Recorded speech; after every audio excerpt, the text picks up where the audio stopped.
കരുനാഗപ്പള്ളി സബർമതി ഗ്രന്ഥശാലയുടെ അക്ഷര പുരസ്കാരങ്ങൾ വിതരണം ചെയ്തു. MLA ഫണ്ടിൽ നിന്നും അനുവദിച്ച മൈക്ക് സെറ്റും ചടങ്ങിൽ കൈമാറി. സാമൂഹിക പരിവർത്തന പ്രക്രിയയിൽ എഴുത്തുകാർ നൽകുന്ന സംഭാവന അമൂല്യമാണെന്ന് CR മഹേഷ് MLA അഭിപ്രായപ്പെട്ടു. വായന പക്ഷാചരണത്തോടനുബന്ധിച്ച് സബർമതി ഗ്രന്ഥശാല ഏർപ്പെടുത്തിയ അക്ഷര പുരസ്കാര വിതരണ ചടങ്ങ് ഉദ്ഘാടനം ചെയ്യുകയായിരുന്നു അദ്ദേഹം.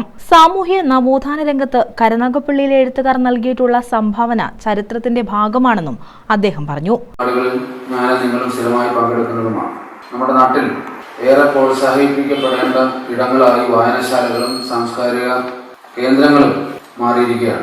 അതിന്റെ വിശദാംശങ്ങളിലേക്ക് ഞാൻ കടക്കുന്നില്ല. സബർമതി ഗ്രന്ഥശാലയുടെ എല്ലാ പ്രവർത്തനങ്ങളിലും ഇവിടെ പുരസ്കാരങ്ങൾ ഏറ്റുവാങ്ങുന്ന എല്ലാവർക്കും എല്ലാവിധ പിന്തുണയും അഭിവാദ്യങ്ങളും അർപ്പിച്ചുകൊണ്ട് ഇതിനു വേണ്ടുന്ന എല്ലാവിധ സഹായവും വാഗ്ദാനം ചെയ്തുകൊണ്ട് ഈ ചടങ്ങ് ചെറിയ വാക്കുകളിൽ ഉദ്ഘാടനം ചെയ്തായിരുന്നു. സബർമതി ഗ്രന്ഥശാല പ്രസിഡന്റ് സുമഞ്ജിത് മിശ്ര അധ്യക്ഷത വഹിച്ചു. സബർമതി അക്ഷര പുരസ്കാരം ആൻസി ജെയിംസിനും, അക്ഷരശ്രീ പുരസ്കാരം കഥാവിഭാഗത്തിൽ രാകേഷ് നാഥിനും, നോവൽ വിഭാഗത്തിൽ സുരേഷ് ദേവ് മുഖത്തലയ്ക്കും, ബാലസാഹിത്യ വിഭാഗത്തിൽ സന്തോഷ് പ്രിയനും, കവിതാ വിഭാഗത്തിൽ KD ഷൈബു മുണ്ടയ്ക്കലിനും പുരസ്കാരം നൽകി.